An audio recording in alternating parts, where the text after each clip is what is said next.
Donc bonjour à tous, c'est les pêcheurs.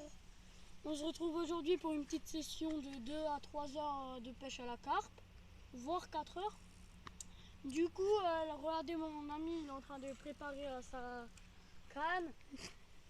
Donc moi, ma canne, elle est déjà à l'eau, au fond, avec une roquette pour chien, flottante, qui va faire comme un montage bonhomme de neige pour... comment dire, ça, c'est comme pour un bonhomme de neige avec les bouillettes.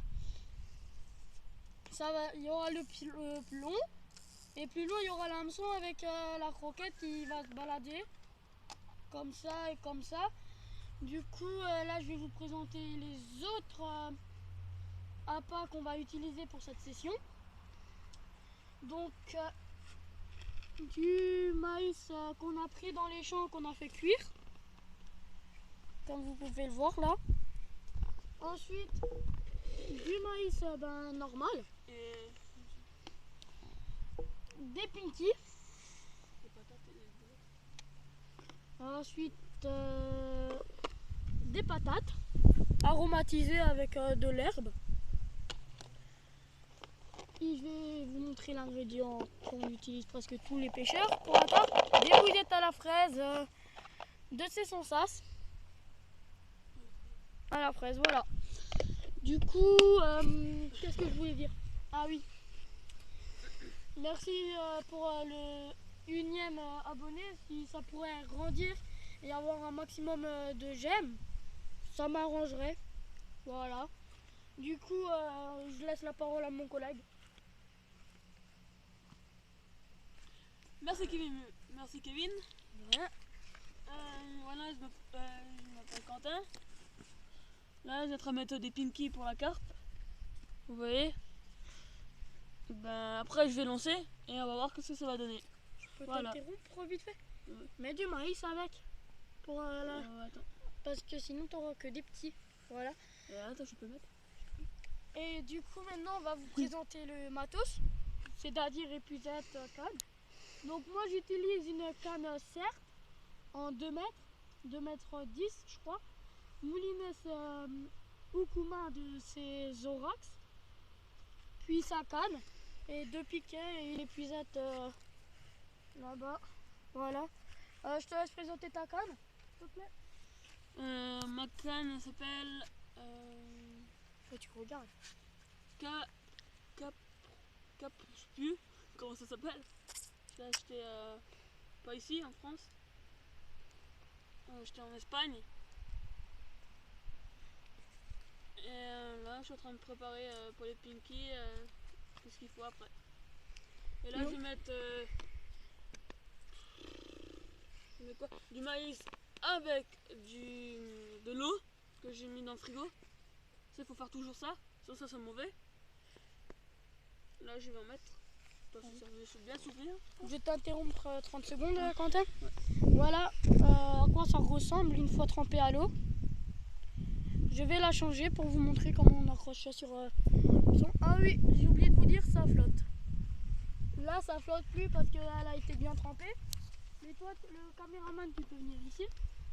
Donc voilà, j'utilise pas de cheveux, je mets direct sur l'hameçon. Je les ai trempés avant. Du coup, je plante... Attendez. Je plante la pointe dedans. Je ne la fais surtout pas ressortir. Puis je vais vous montrer là où je vais lancer. Du coup, moi, ma tactique pour pêcher je vais pêcher le bord. Je vais lancer un mouvement de balancier. C'est un hameçon monté direct par œillet. Mince, c'est tombé. Vas-y Quentin, je te laisse parler. Là, je vais amorcer des grains de maïs que j'ai fait chez moi, que j'ai mis dans une casserole et que j'ai bien molli. Maintenant, je vais lancer.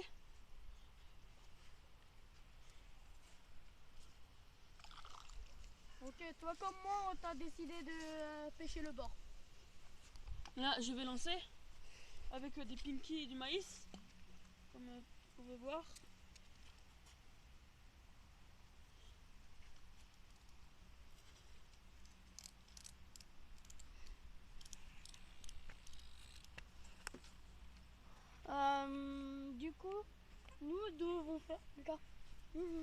Nous devons faire très attention car il y a une réserve avec plein d'arbres et plein de groins.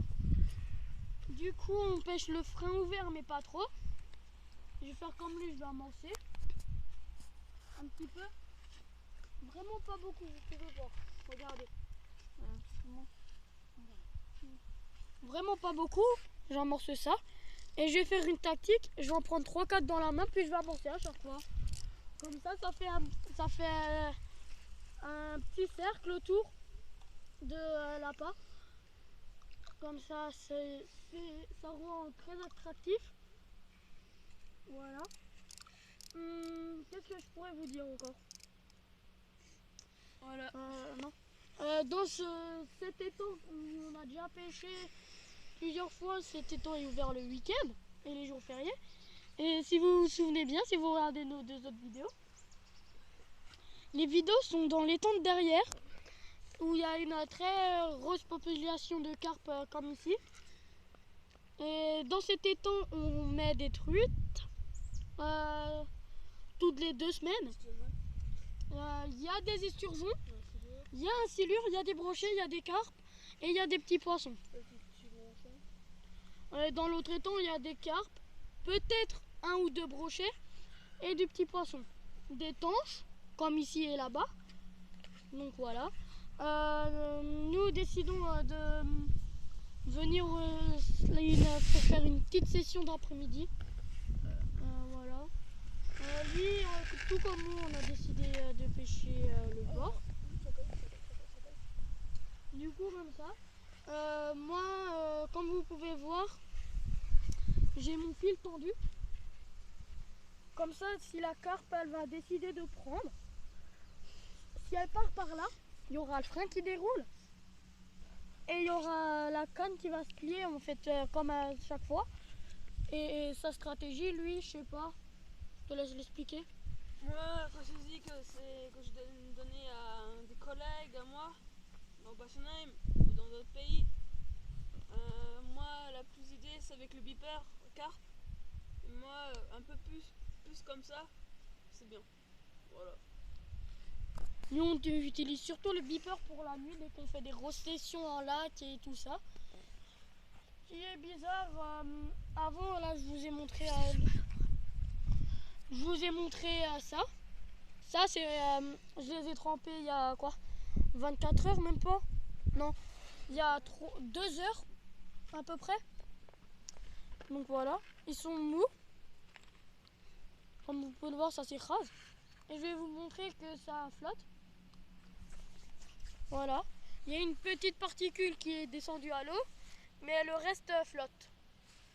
Voilà, donc c'est bon.